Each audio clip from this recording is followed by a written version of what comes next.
By the time Carl Jackson was 8 years old, he was already on his way to becoming a great musician. At age 14, he was invited to join Jim and Jesse McReynolds as one of the Virginia Boys, one of the great bluegrass bands of the era, and he began to play on the Grand Ole Opry. When he was 18, Carl was invited to join the great Glenn Campbell as his banjo player, where he worked for 12 years.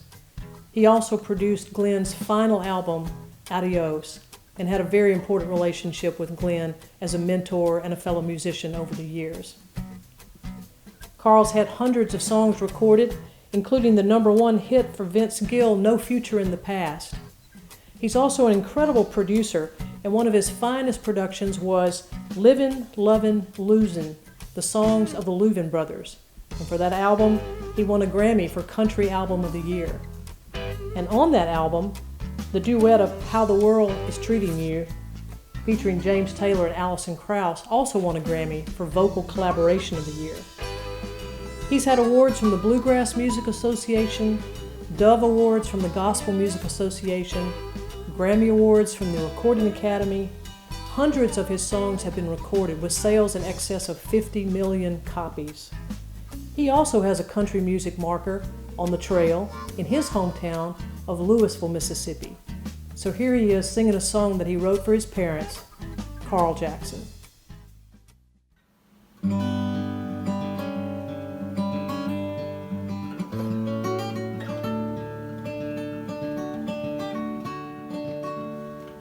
Louisville, Mississippi, that's where it all began. He was sauntering down the sidewalk, she was standing there with friends. The world stopped for a moment as they caught each other's eye. A few words changed between them and the sparks began to fly. So begins the best love story in the world of Lee and Ruby Pearl. Just a few days later, he got a bright idea to drive Uncle Jim's old truck to find her right off Highway 25. Saw a young boy by the mailbox, so he rolled his window down. He said, I wonder if you'll help me this past Saturday in town. I met this pretty little freckled red-haired girl. Her name was Ruby Pearl. The boy replied, my name is Junior. I guess I'll help you out.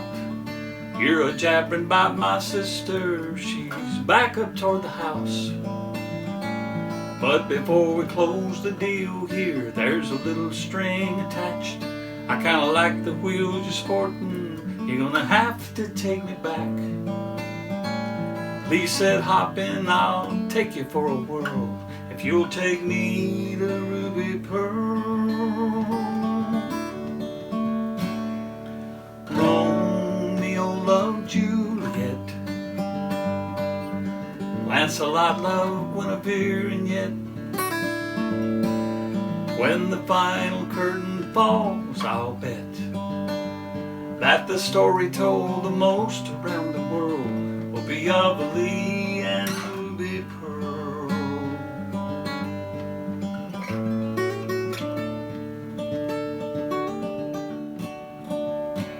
In the fall of 1950, the two became as one. And 3 years down the road, the Lord picked me to be their son. Then on the 15th of November, 1958, a little precious angel daughter came down through heaven's gate. We were blessed to be brought into this old world by Lee and Ruby Pearl. Romeo loved Juliet. Napoleon loved Josephine, and yet when the final curtain falls, I'll bet that the story told the most around the world will be of Lee and Ruby Pearl. He was a carpenter, a milkman, an engineer, and drove a bus. He drew a mini company paycheck but he only worked for us. She was mostly a homemaker, seamstress, nurse, and master chef. Spent her whole life planning what to do for someone else. Now after all these years together, we'll carry on somehow. By accepting Jesus missed them just as much as we do now. You see, we didn't really lose them, 'cause we know where they stand, on the far side banks of Jordan, drawing pictures in the sand of their family, their friends, their boy and girl, with Lee and Ruby Pearl. Romeo loved Juliet, Johnny and June we won't forget. But when the final curtain falls, I'll bet the love story told the most around the world will be of Lee